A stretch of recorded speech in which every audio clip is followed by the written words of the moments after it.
Thank you very much. So my name's Paul Roberts. I work for Nature Scott. Some of you may have known us as Scottish Natural Heritage. We changed our name around a year ago, so now we are Nature Scott. So I've been asked to talk about the River Teith Special Area of Conservation. So what I'd like to do is talk about what a Special Area of Conservation is, why the River Teith is an SAC, how it works, and a few other things just towards the end there. I have to give a bit of a health warning here, is that it's very hard to avoid abbreviations when talking about special areas of conservation. If I say special area of conservation rather than SAC, my presentation will probably take twice as long. So I'll refer to them as SACs from now on, and I'll probably drop in a few more acronyms and a bit of jargon, but I'll keep it to an absolute minimum, and hopefully we'll explain everything before I use any acronyms. So what is an SAC? What is a special area of conservation? Well, in very simple terms, it's a legal designation that protects one or more special habitats and or species, either marine or terrestrial, that are listed in the EU Habitats Directives. There are 243 across Scotland, and they range in size from quite small burn-sized SACs to the Caithness and Peatlands Special Area of Conservation, which is 143,000 hectares big. And in total, there are around 3.8 million hectares of designated special area of conservation or special protection areas. So special protection areas are an equivalent to a special area of conservation. They're designated to protect bird species, and they come from the EU Birds Directive. So the Birds Directive and the Habitats Directive both give us slightly different designations, but we take them together and we tend to refer to them as European sites. We used to call them Natura sites, but since we've left the EU, we now refer to them as European sites. And they're a network of sites across the whole of Europe. And as you can see from the map on the left there, that's hopefully you can see the extent and range of these Natura sites across Europe. And obviously the map on the right is of Scotland, and that shows both Natura sites or European sites, as well as sites of special scientific interest and some marine protection areas. So that gives you kind of an idea of the land coverage of these designations. So locally, we have quite a few sites that are designated under these two pieces of legislation. We've obviously got the River Teith right in the middle there. I don't know if you can see my cursor if I move it around, but I'm sure you're reasonably familiar with the area. So we've got the River Teith and also the River Hendrick, and there's a little bit of the River Tay SAC at the top of the screen there. So three river systems designated. We've also got some peatlands, Flanders Moss right in the middle there, and the River Forth, that's designated as a special area of conservation. And to the top of the screen, we've got Milna Samna, Ben Hiskinish and Ben Louis, both upland SACs. And also the blue dots around Loch Lomond, that's the Loch Lomond Woods Special Area of Conservation. And the purple areas show our local special protection areas, so designated for birds. And we've got the Glen Etive and Glen Fine SPA designated for golden eagles. That's the top left up near Crianlarich. And then down, if you go south to Greenock, we've got the Inner Clyde SPA, and then across to the Firth of Forth SPA. And these are both designated for their overwintering wildfowl and summer wader populations. So that's where some of the European sites we have locally. Why is the River Teith designated? That's probably the question on your minds now. So what makes the River Teith particularly special that it's got this designation? And the answer is quite simple. It's designated for its species of lamprey. We have sea, brook and river lamprey, so all three species of UK lamprey are present.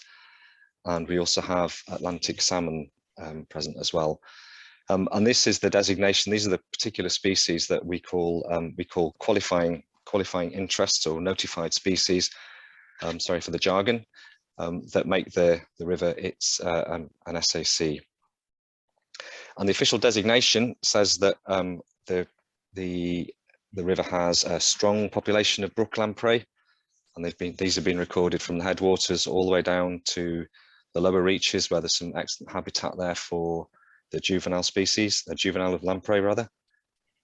There's a strong population of sea lamprey, and they're found throughout the lower reaches in particular, and also a healthy population of sea lamprey as well. So we've got all three species present, and the fact that all three species are present and there's good habitat as well is an additional factor. So for those of you that aren't familiar with your lamprey, from clockwise from the top left, we've got a sea lamprey, then a brook lamprey, and two river lamprey. It's quite hard to say that. And also we have Atlantic salmon as well, a good population of Atlantic salmon, internationally important. So as I said, in European site speak, we refer to these as qualifying features. So these are the actual species that the river is designated for. So although technically it's these species that we try and protect through their designation, because of the ecology of the river, then by protecting these species, the designation actually has a wider impact, and it does protect the river ecosystem more widely. And I'll explain how that works in a minute. But so it's just quite often we get very focused on the particular species that the designation applies to, and forget that it actually has a wider impact than that. So that's the River Teith SAC. Those of you that are familiar with the river will recognise that that doesn't cover the whole catchment, that doesn't cover all of the tributaries, notably the River Forth, which is technically a tributary of the River Teith, isn't part of the SAC. But the designation is based on several factors to do with the population size of the qualifying features, the diversity of the habitat, and the range of the species. So the actual boundary is quite constrained. It doesn't cover the whole of the catchment and all of the tributaries. But the way that European sites work means that the protection that's afforded doesn't stop at the boundary. And the qualifying features are protected even if they exist outside of the boundary. And this is because of the way that rivers in particular, but all habitats are connected and interconnected. And we call it functional connectivity, which is a bit of jargon, but it's really just the way that nature works and the way that the rivers in particular work. So in simple terms, to kind of illustrate that, if you wanted to do something upstream in one of the tributaries of the River Teith that was technically the other side of the purple line on that map, then if that activity was likely to have an impact on the species that were inside the boundary, and there's a connection, which there is because the way that rivers flow, as we all know, then that activity would be covered by the regulation. So even though you're outside of the boundary, if there's a connection to the qualifying features within the boundary, then that activity gets covered by the legislation. So it's quite a powerful piece of legislation. And that can be extend quite significantly. So an example of that that has actually happened is that if you wanted to build an industrial facility that was likely to emit a pollution or emissions that would be later deposited onto the land, so airborne deposition, and if those were the pH was alkaline, and that prevailing wind knew that you would have a very likely impact by the deposition onto an acid peatland, and that was designated as an SAC, then that facility would have to be, the impact of that facility would have to be considered on the SAC. So there might be 50 miles difference from the actual facility to the SAC, but you could still draw that facility into the regulations and assess the impact on that. So it's quite a powerful piece of legislation and can have quite far-reaching consequences.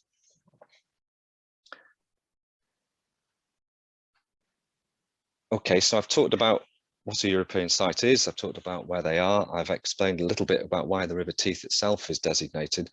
The big question is, how does the legislation work? How does it actually protect qualifying features and then by extension the wider river ecosystem? So I warned you a bit about jargon, and this is the actual text from the habitat regulations that explains how an SAC is protected. But it might be a bit easier if I untangle some of that and then take out some of the key phrases and translate them for you.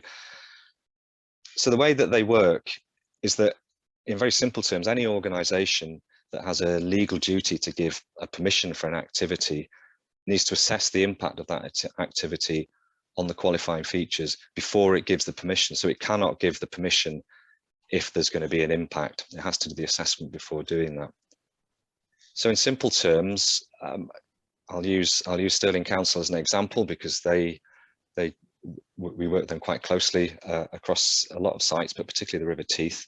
Stirling Council are a competent authority as far as the regulations are concerned, and they give planning permission, which is a legally required permission for you to do things. So an example would be if somebody wanted to build a new bridge across the River Teith, that would be a plan or a project as far as the regulations are concerned. They would need planning permission from Stirling Council, and they would need to do an appropriate assessment. So they'd need to do an environmental impact assessment on the impacts. Our role in Nature Scot is we are called an appropriate nature conservation body. Effectively, we're advisors. So in that example of a bridge, we would advise Stirling Council on the impacts. We would use all the information that would be provided by whoever was wanting to build the bridge to help and advise Stirling Council in making an assessment of that impact. And that would really look at the what, where, when, and how of the proposal, the potential impacts of the river, particularly focused on the qualifying features, so on the salmon and lamprey. And that allows us, working both with us as Nature Scot, working with Stirling Council in this case, and the developers who want to build the bridge in this example, that would help us to manage and mitigate the impacts to a level where we conclude there's no adverse effect. And that word, those two words, adverse effect, again come from the regulations. And what that means is an impact that there would be no impact that would have a significant and intolerable damaging effect on the qualifying features. If we can't conclude that, then the proposal can't go ahead. Effectively, what it means is that Stirling Council cannot give planning permission unless we can conclude no adverse effect. Other examples would include SEPA when they issue car licenses, Scottish Forestry when they issue planning or planting licenses. There's provisions under the Electricity Act for building wind farms and for building pylons. There's also lots of transport legislation, and all of these organisations and all of these proposals and developments are covered by the legislation if they have an impact on an SAC or an SPA. So it's very wide ranging, and it even includes us in Nature Scot. A lot of sites of special scientific interest underpin SACs. So Flanders Moss, for example, is an SAC. It's also a triple SI. So if we want to give a consent under the triple SI legislation, we have to assess that against the impact on the SAC. So we can't give a consent if that means that it's going to have an adverse effect. So the legislation covers a whole range of organisations and covers a whole range of activities. The critical bit is it needs somebody to require a permission or a consent or an authorization of some point of some kind, and that's the hook to bring the legislation into place. But it also covers plans and strategies. So again, using Stirling Council, sorry for picking on Stirling Council all the time, they produce local plans, local development plans that direct development across the Stirling area. And the Stirling area obviously includes a whole range of designated sites. So those plans have to be assessed. So the impact of the plans and policies within the local plan need to be assessed against the legislation to ensure that they're not promoting development that would impact on the sites. So it's powerful legislation. It works for a whole range of activities, both actual development on the ground and planned development. And in this case, this example protects the River Teith, but obviously protects lots of other habitats and protects the wider habitat, not just the species that designation is designated for. So this covers all the 243 sites across Scotland. Just briefly, there's a couple of other provisions that the regulations bring in. We are required to undertake surveillance, which we call site condition monitoring. So we do a range of monitoring across habitats and species within European sites right across Scotland. And we use this to inform how current protection is working, what might need to change with regards to land or water management to improve that. And this is useful for us because it helps us enter into management agreements with owners and occupiers of land to promote the general protection or conservation or restoration of these European sites.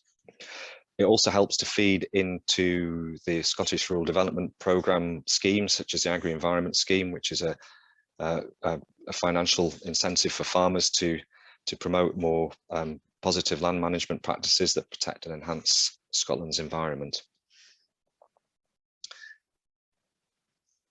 Okay, so some of you may have noticed that I keep talking about the European Union and European sites and European directives, and I'm sure it hasn't escaped your attention that we've left the EU now. So what does all this mean for SACs and SPAs? Well, in short, it means very little. The EU directives behind these legislation have all been transposed into Scottish law, so they're all part of the Nature Conservation Scotland regulations. So that's the legislation that we actually use in effect. We refer to the European legislation, but it's actually Scottish legislation that we use.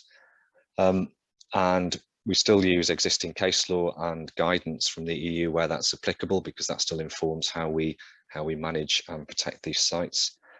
The only real significant difference is that previously any disputes between developers or competent authorities or NGOs around decisions that were made could ultimately end up being decided by the European Court of Justice, which obviously doesn't apply to us anymore. But the Scottish Government has established a new independent body, the European Standards Scotland organisation, and that's a new environmental governance body that is set up to basically fulfil the role that was held by the European Commission and the European Court of Justice before we left the EU. So there is an independent organisation where any disputes can be taken to. I just have to say that happens very rarely. It does happen. I think it happened with Braes of Doon wind farm. There was a case that went to European Court of Justice, but it doesn't happen very often. But now it would go to the European Standards Scotland Agency. Well, I'd like to stop talking about legislation and European legislation and talk about something a little bit different, if that's okay, just towards the end.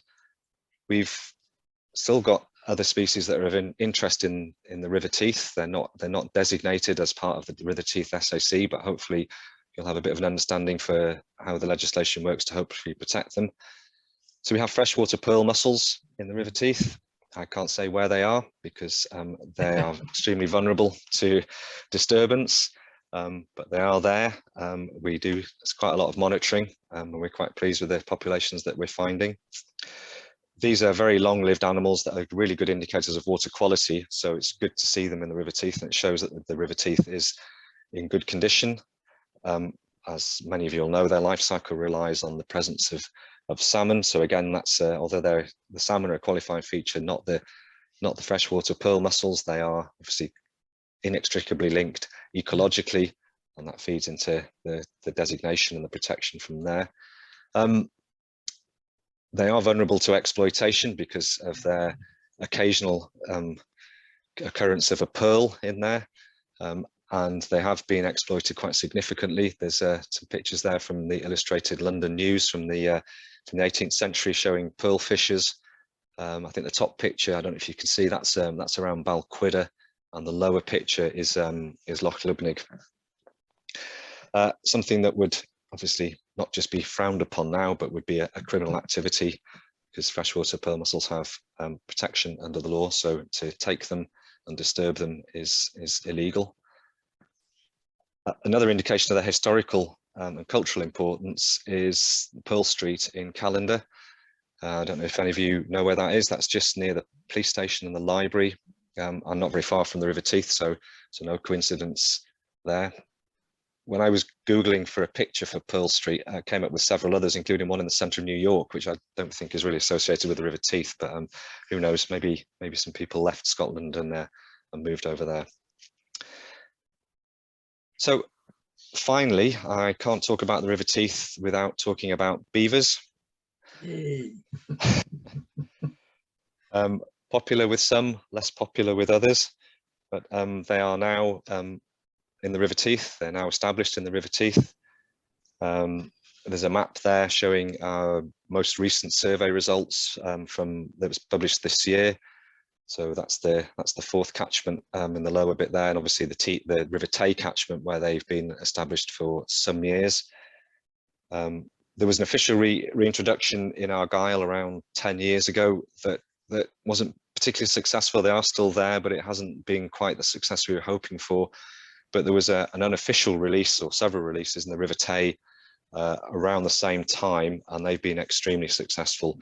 They became well established very quickly, and their range expanded throughout the catchment very quickly. They have caused some problems, particularly on prime agricultural land at the lower end of the River Teith. And this got very complicated when they were then designated as a protected species, which meant that you had to have a license to disturb them. It is possible, if you can demonstrate the need, for you to get a license to kill them, which has caused a lot of consternation amongst some of our partner organisations, and we've come in for a lot of criticism there. So what we've been able to do now is to move them. We were able to translocate them. A lot of them went down to England, so they were being taken from areas where they were causing problems and taken to England. I think there are some in the River Devon, all enclosed, fenced populations. But now, as the population has expanded and the range has increased, and they've jumped catchments, so to speak, and they're in the River Teith, we can offer translocation licenses to the edge of range, which means effectively into the River Teith. And some of you may have seen in the press recently that Argotty Red Kite Centre has been the first place where we've granted a license to translocate beavers that are causing problems in the Tay catchment into the River Teith. So they'll be arriving within the next few weeks, we think, to Argotty Red Kite Centre. They are popular and liked by many people. They're not so popular or liked by others. So it's definitely a case of, in the right place, they can have a lot of benefits. In the wrong place, they can cause problems. So we're hoping that as they spread and as people learn to live with them and learn to manage the impacts of them, they'll have more benefits than negatives. But be interested to see how things go with having having beavers at the Red Kite Centre. I'm not sure of timing. I may have rushed through that, but that's all I have to say now. But I'm more than happy to take any questions.